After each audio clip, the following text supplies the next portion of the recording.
So hello friends, आज के इस वीडियो में आप लोग को स्वागत है। और ये यांत्रिकी यानी मैकेनिक का क्वेश्चन पार्ट 2 मैं लाया हूँ। इससे पहले एक और इस पे क्वेश्चन 50 बनाया है और इसके बाद 40 और क्वेश्चन लाए हैं जो हर एक एग्ज़ामों में पूछा जाता है और सबसे ज़्यादा बोर्ड एग्ज़ामों में पूछा जाता है। जैसे 10th और 12th में ये क्वेश्चन ज़्यादातर 12th में और 10th में पूछे जाते हैं और ये क्वेश्चन अगले कम्पिटिटिव एग्ज़ामों में भी पूछे जाएंगे, जिससे आप लोग को इसमें बोर्ड एग्ज़ाम का भी तैयारी होगा और आने वाले कम्पिटिटिव एग्ज़ामों के लिए तैयारी भी होगा। तो चलिए वीडियो को स्टार्ट करते हैं और वीडियो को लास्ट तक देखिएगा। और इसमें से जितने भी क्वेश्चन आप लोग लगाए होंगे तो कमेंट में ज़रूर इसका आंसर लिखिएगा। तो चलिए वीडियो को स्टार्ट करते हैं। क्वेश्चन फर्स्ट, जल के आयतन में क्या परिवर्तन यदि तापमान 9 डिग्री से गिराकर 3 डिग्री सेल्सियस कर दिया जाता है। ऑप्शन ए है आयतन में कोई परिवर्तन नहीं होगा, बी आयतन पहले बढ़ेगा और बाद में घटेगा, सी आयतन पहले घटेगा और बाद में बढ़ेगा, और डी है पानी जम जाएगा। तो इसका आंसर हो जाएगा ऑप्शन नंबर सी, आयतन पहले घटेगा और बाद में बढ़ेगा। ऑप्शन नंबर सी इसका आंसर होगा। अगला क्वेश्चन है, सड़क पर चलने की अपेक्षा बर्फ़ पर चलना कठिन है क्योंकि बर्फ़ में सड़क की अपेक्षा घर्षण कम होता है। बर्फ़ में सड़क की अपेक्षा घर्षण कम होता है, इसलिए दो का आंसर ऑप्शन नंबर डी होगा। अगला क्वेश्चन है क्वेश्चन नंबर 3, एक नदी में चलता हुआ जहाज़ समुद्र में आता है तब जहाज़ का स्तर, ऑप्शन है पहले जितना होगा, बी थोड़ा ऊपर आएगा और सी थोड़ा नीचे आएगा, और डी ऊपर या नीचे होगा जो उसमें पड़े हुए भार पर निर्भर करता है। तो इसका है हो जाएगा ऑप्शन नंबर बी, थोड़ा ऊपर आएगा, ऑप्शन नंबर बी। अगला क्वेश्चन है क्वेश्चन 4, लोहे की कील पारे में क्यों तैरती है जबकि यह पानी में डूब जाती है। इसका आंसर हो जाएगा ऑप्शन नंबर सी, लोहे का घनत्व पानी से अधिक है तथा पारे से कम, इसलिए लोहे की कील पानी में तैरती है। इसका आंसर हो जाएगा ऑप्शन नंबर सी।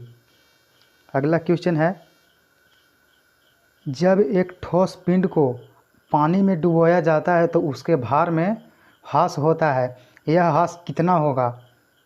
इसका ऑप्शन ए है विस्थापित पानी के भार के बराबर, बी विस्थापित पानी के भार से कम, और सी विस्थापित पानी के भार से अधिक, और डी विस्थापित पानी के भार से संबंधित नहीं।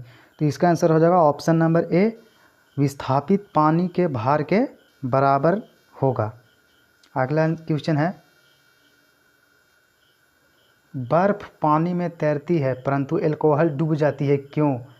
ऑप्शन ए है पानी अल्कोहल की अपेक्षा पारदर्शी होता है, बी बर्फ पानी के जमने से बनती है, सी बर्फ ठोस है जबकि अल्कोहल द्रव है, और डी बर्फ पानी से हल्की होती है तथा अल्कोहल से भारी होता है। इसलिए इसका आंसर ऑप्शन नंबर डी होगा, बर्फ पानी से हल्की होती है तथा अल्कोहल से भारी होता है। इसका ऑप्शन नंबर डी होगा। अगला क्वेश्चन है क्वेश्चन 7, एक लोहे की गेंद पारद या मरकरी से भरी बाल्टी में गिराई जाती है तो यह, ऑप्शन ए है यह बाल्टी के पेंदी में बैठ जाएगी, बी यह घुल जाएगी, सी यह पारे की सतह पर तैरेगी, और डी इनमें से कोई नहीं। इसका आंसर हो जाएगा ऑप्शन नंबर सी, यह पारे की सतह पर तैरेगी। अगला क्वेश्चन है, स्टील की गोली पारे में तैरती है क्योंकि पारे में कोई वस्तु डूब नहीं सकती, बी पारे का घनत्व स्टील के अपेक्षा अधिक होता है, ऑप्शन सी स्टील का घनत्व पारे की अपेक्षा अधिक होता है, और डी गोली तैर नहीं सकती। इसका आंसर हो जाएगा ऑप्शन नंबर बी, पारे का घनत्व स्टील की अपेक्षा अधिक होता है। अगला क्वेश्चन है क्वेश्चन 9, किस तापमान पर जल का घनत्व अधिकतम होता है। तो ऑप्शन ए है 0 डिग्री सेल्सियस, बी है 1 डिग्री सेल्सियस, सी है 2 डिग्री सेल्सियस, और डी है 4 डिग्री सेल्सियस। तो इसका आंसर हो जाएगा ऑप्शन नंबर 4 डिग्री सेल्सियस पर जल का घनत्व अधिक हो जाता है। अगला क्वेश्चन है, वस्तु की मात्रा बदलने पर अपरिवर्तित रहेगा, ए आयतन, बी भार, और सी द्रव्यमान, और डी घनत्व। तो इसका घनत्व अपरिवर्तित रहेगा, इसका घनत्व अपरिवर्तित रहेगा, ऑप्शन नंबर डी। अगला क्वेश्चन, तैराक को नदी के मुकाबले समुद्र पानी में तैरना आसान क्यों लगता है? ऑप्शन ए है समुद्र पानी में प्रदूषण कम होता है, और बी समुद्री तरंगे तैराक को तैरने में सहायक होती है, और सी समुद्री पानी का घनत्व साधारण पानी से ज़्यादा होता है, और डी समुद्री पानी का आयतन ज़्यादा होता है। तो इसका आंसर हो जाएगा ऑप्शन नंबर सी, समुद्र पानी का घनत्व साधारण पानी से ज़्यादा होता है, ऑप्शन नंबर सी। अगला क्वेश्चन है, बादल किस कारण से वायुमंडल में तैरते हैं? तो ऑप्शन ए है निम्न दाब, बी है निम्न घनत्व, सी है निम्न श्यानता, और डी निम्न ताप। तो इसका आंसर हो जाएगा ऑप्शन नंबर बी, निम्न घनत्व के कारण वायुमंडल में बादल तैरते हैं। अगला क्वेश्चन है 13, समुद्र में प्लवन करते आइसबर्ग का कितना भाग समुद्र की सतह से ऊपर रहता है? तो ऑप्शन ए है 1/6, बी है 1/4, सी है 1/10, और डी है 1/9। तो इसका आंसर हो जाएगा ऑप्शन नंबर सी, 1/10 यानी 1/10। अगला क्वेश्चन है क्वेश्चन 14, बांध के नीचे की दीवार मोटी बनाई जाती है क्योंकि? ऑप्शन ए है गहराई बढ़ने के साथ द्रव का दाब बढ़ता है, बी गहराई बढ़ने के साथ द्रव का दाब घटता है, और सी गहराई बढ़ने के साथ द्रव का घनत्व बढ़ता है, डी गहराई बढ़ने के साथ द्रव का घनत्व घटता है। तो इसका आंसर हो जाएगा ऑप्शन नंबर ए, गहराई बढ़ने के साथ द्रव का दाब बढ़ता है, इसलिए बांध के नीचे की दीवार मोटी बनाई जाती है। अगला क्वेश्चन है क्वेश्चन 15, बर्फ़ पर स्केटिंग करना प्रदर्शित करता है कि दाब बढ़ाने पर बर्फ़ का गलनांक क्या होगा? तो ऑप्शन ए है बढ़ जाता है, बी अपरिवर्तित रहता है, सी घट जाता है, और डी पहले घटता है फिर बढ़ता है। तो इसका आंसर हो जाएगा ऑप्शन नंबर बी, अपरिवर्तित रहता है। बर्फ़ पर स्केटिंग करना अपरिवर्तित रहता है। अगला क्वेश्चन है क्वेश्चन 16, चौराहों पर पानी के फुहारे में गेंद नाचती रहती है क्योंकि? ऑप्शन ए है पानी का वेग अधिकतम होने से दाब घट जाता है, बी पानी का वेग अधिकतम होने से दाब अधिक हो जाता है, और सी पानी के पृष्ठ तनाव के कारण, और डी पानी की श्यानता के कारण। तो इसका हो जाएगा ऑप्शन नंबर ए, पानी का वेग अधिक होने से दाब घट जाता है, इसलिए चौराहों पर पानी के फुहारे गेंद में नाचती रहती है। अगला क्वेश्चन 17 है, भारी हिमखंड शीर्ष की अपेक्षा निचले तल से पिघलता है क्योंकि? भारी हिमखंड यानी बड़ा हिमखंड शीर्ष की अपेक्षा निचले तल से ही पिघलता है। ऑप्शन ए है निचले तल का तापमान अधिक होता है, बी निचले तल का तापमान ऑप्शन बी निचले तल का दाब अधिक होने के कारण गलनांक घट जाता है, ऑप्शन सी बर्फ़ वास्तविक ठोस नहीं है, और डी उपयुक्त इनमें से कोई नहीं। तो इसका आंसर हो जाएगा ऑप्शन नंबर बी, निचले तल का दाब अधिक होने के कारण गलनांक घट जाती है, ऑप्शन नंबर बी। अगला क्वेश्चन है, दलदली में फंसे व्यक्ति को लेट जाने की सलाह दी जाती है क्यों?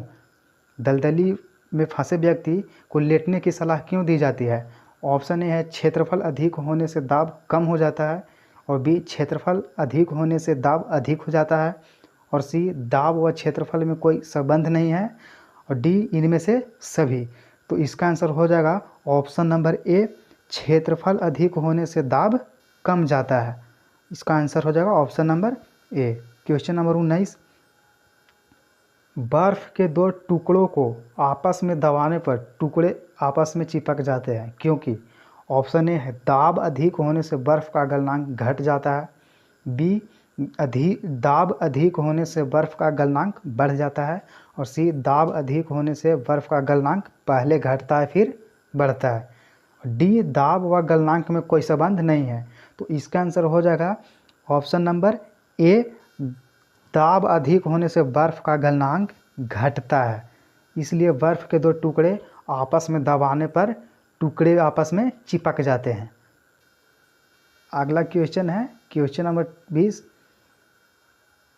रेल की पटरी के नीचे लकड़ी या कंक्रीट की चौड़ी पट्टियाँ लगाई जाती है, जिससे जिससे कि क्या होता है। तो ऑप्शन ए है फीस पट्टियाँ सही तरीके से लगाने के लिए, बी वह झटकों को अवशोषित करने के लिए, ऑप्शन सी पटरियों समानांतर बनी रहे, डी रेलगाड़ी द्वारा लगाया गया दाब कम हो जाए।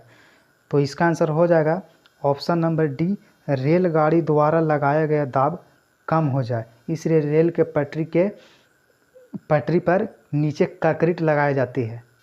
अगला क्वेश्चन है 21 नंबर 21। पहाड़ों पर कभी कभी व्यक्तियों के नाक व मुंह से खून क्यों निकलता है। जब कोई व्यक्ति पहाड़ पर ऊपर की ओर चढ़ता है तो उसके नाक और मुंह से ब्लड आने लगता है। क्यों ब्लड आता है। तो ऑप्शन ए है ऊंचाई बढ़ने से रक्त दाब बढ़ता है, और बी ऊंचाई बढ़ने के साथ रक्त दाब घटता है, और सी ऊंचाई बढ़ने के साथ वायुमंडलीय दाब बढ़ता है, और डी ऊंचाई बढ़ने के साथ वायुमंडलीय दाब घटता है। तो इसका आंसर हो जाएगा ऑप्शन नंबर डी, ऊंचाई बढ़ने के साथ वायुमंडलीय दाब घटता है। अगला क्वेश्चन है क्वेश्चन 22। हवाई जहाज में फाउंटेन पेन से स्याही बाहर निकल जाती है। जब कोई व्यक्ति हवाई जहाज में सफ़र करता है तो उसके पेन से स्याही क्यों निकलता है। तो ऑप्शन ए है ऊंचाई बढ़ने से वायु दाब में कमी आती है, बी है बढ़ने से वायु दाब में वृद्धि होती है, सी ऊंचाई बढ़ने से वायु दाब अपरिवर्तित रहता है, और डी इनमें से कोई नहीं।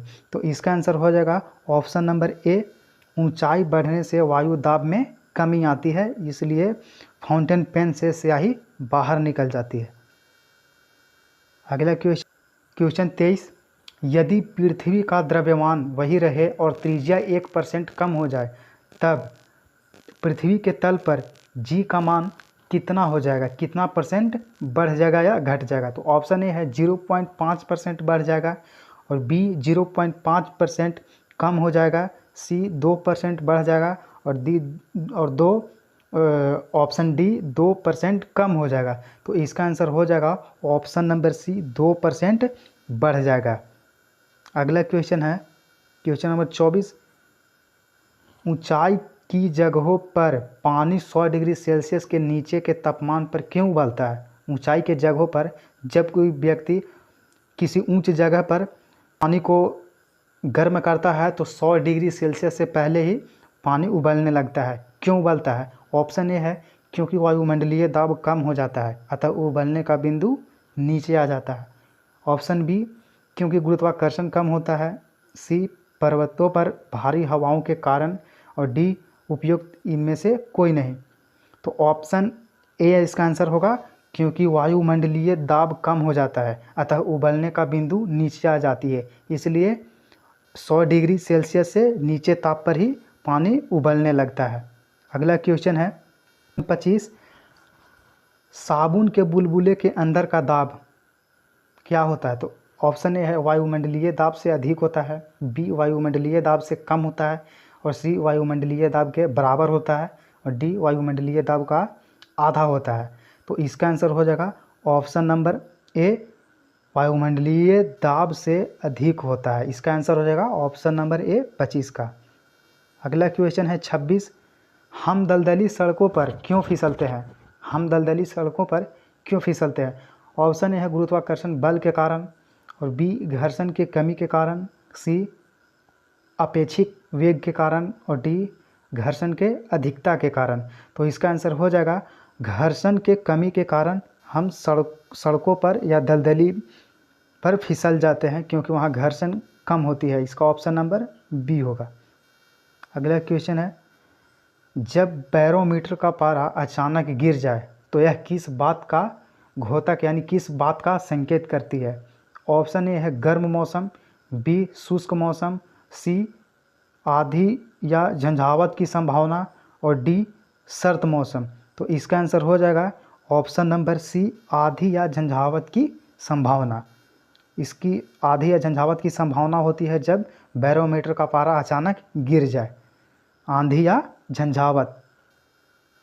अगला क्वेश्चन है कि हाइड्रोजन से भरा हुआ पॉलीथीन का एक गुब्बारा पृथ्वी के तल से छोड़ा जाता है वायुमंडल की ऊंचाई पर जाने से क्या होगा? तो ऑप्शन ए है गुब्बारे के आमाप में कमी आएगी, बी गुब्बारे चपटा होकर चक्रा प्रकार के आकार में आएगा, और सी गुब्बारे के अमाप में वृद्धि होगी, और डी गुब्बारे का अमाप व आकार पहले से समान ही रहेगा।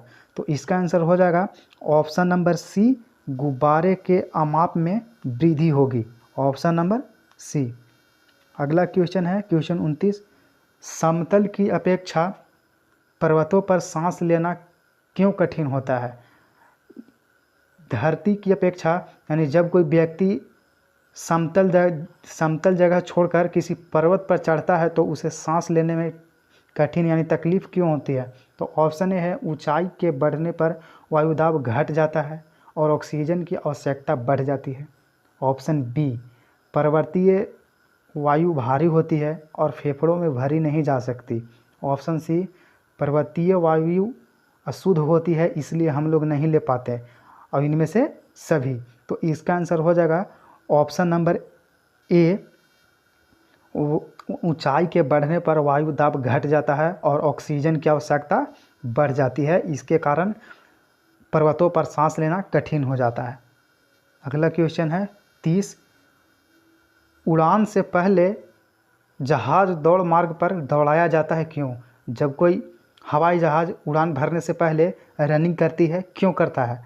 तो अगला तो ऑप्शन है ऑप्शन ए, कार्यकारी वायुदाब घटाने के लिए, बी कार्यकारी वायुदाब बढ़ाने के लिए, और सी वायुयान द्वारा भूमि के मध्य घर्षण बल को कम करने के लिए, और डी वायुदाब द्वारा भूमि के मध्य घर्षण बल का अधिक करने के लिए। तो इसका आंसर हो जाएगा ऑप्शन नंबर बी, कार्यकारी वायुदाब बढ़ाने के लिए हवाई जहाज़ को मार्ग पर उड़ान भरने से पहले दौड़ाया जाता है। तो इसका आंसर हो जाएगा ऑप्शन नंबर बी। अगला क्वेश्चन है 31, हाइड्रोजन से भरा रबड़ का गुब्बारा वायु में ऊपर जाकर फट जाता है, क्यों फट जाता है? जब कोई रबड़ का गुब्बारा उसमें हाइड्रोजन भरा जाता है तो अधिक ऊंचाई जाने पर फट जाती है, क्यों फट जाती है? तो ऑप्शन ए है हाइड्रोजन का भार बढ़ जाता है, बी वायु दाब घट जाता है, सी हाइड्रोजन का दाब घट जाता है, और डी वायु दाब बढ़ जाता है। तो इसका आंसर हो जाएगा ऑप्शन नंबर बी, वायु दाब घट जाता है, जिसके कारण वो रबड़ का गुब्बारा वायु में ऊपर जाकर फट जाता है। अगला क्वेश्चन 32 है क्वेश्चन 32, प्रेशर कुकर में खाना कम समय में क्यों पकता है? प्रेशर कुकर खाना पकाने में कम समय क्यों लेता है? तो ऑप्शन ए है अधिक दाब के कारण उबलते पानी का ताप कम हो जाता है, और बी चारों ओर से बंद होने के कारण वायु का प्रभाव नहीं पड़ता है, और सी अधिकतम दाब के कारण उबलते पानी का ताप बढ़ जाता है, डी प्रयुक्त पानी का वाष्पन बहुत कम होता है। तो इसका आंसर हो जाएगा ऑप्शन नंबर सी, अधिक दाब के कारण उबलते पानी का ताप बढ़ जाता है, इसलिए प्रेशर कुकर का खाना कम समय में ही पक जाता है। अगला क्वेश्चन है 33, सूर्य पर ऊर्जा का निर्माण होता है, सूर्य पर ऊर्जा का निर्माण किसके कारण होता है? तो ऑप्शन ए है नाभिकीय विखंडन द्वारा, और बी ऑक्सीकरण अभिक्रियाओं द्वारा, सी अवकरण अभिक्रियाओं द्वारा, और डी नाभिकीय संलयन द्वारा। तो इसका आंसर हो जाएगा नाभिकीय संलयन द्वारा सूर्य पर ऊर्जा का निर्माण होता है, ऑप्शन नंबर डी। अगला क्वेश्चन है 34, सूर्य की ऊर्जा उत्पन्न होती है, सूर्य की ऊर्जा उत्पन्न किसके द्वारा होती है? तो ऑप्शन ए है आयनन द्वारा, बी नाभिकीय विखंडन द्वारा, सी नाभिकीय संलयन द्वारा, और डी ऑक्सीजन द्वारा। तो इसका आंसर भी होगा नाभिकीय संलयन द्वारा सूर्य की ऊर्जा उत्पन्न होती है। अगला क्वेश्चन है क्वेश्चन 35, डायनेमो परिवर्तित करता है, डायनेमो परिवर्तित क्या करता है? तो ऑप्शन ए है उच्च वोल्टेज को निम्न वोल्टेज में, बी यांत्रिक ऊर्जा को विद्युत ऊर्जा में, और सी विद्युत ऊर्जा को यांत्रिक ऊर्जा में, और डी निम्न वोल्टेज को उच्च वोल्टेज में। तो इसका आंसर हो जाएगा ऑप्शन नंबर बी, यांत्रिक ऊर्जा को विद्युत ऊर्जा में परिवर्तन करता है, ऑप्शन नंबर बी। अगला क्वेश्चन है क्वेश्चन नंबर 36, प्रकाश वोल्टीय सेल के प्रयोग से सौर ऊर्जा का रूपांतरण करने से निम्न में से किसका उत्पादन होता है? प्रकाश वोल्टीय सेल के प्रयोग से सौर ऊर्जा का रूपांतरण करने में किसका उत्पादन होता है? तो ऑप्शन ए है प्रकाशीय ऊर्जा, बी है ऊष्मीय ऊर्जा और सी है विद्युत ऊर्जा और डी है यांत्रिक ऊर्जा। तो इसका आंसर हो जाएगा ऑप्शन नंबर सी, विद्युत ऊर्जा। वोल्टीय सेल के प्रयोग से सौर ऊर्जा का रूपांतरण करने से होता है विद्युत ऊर्जा का उत्पादन होता है। अगला क्वेश्चन है 37।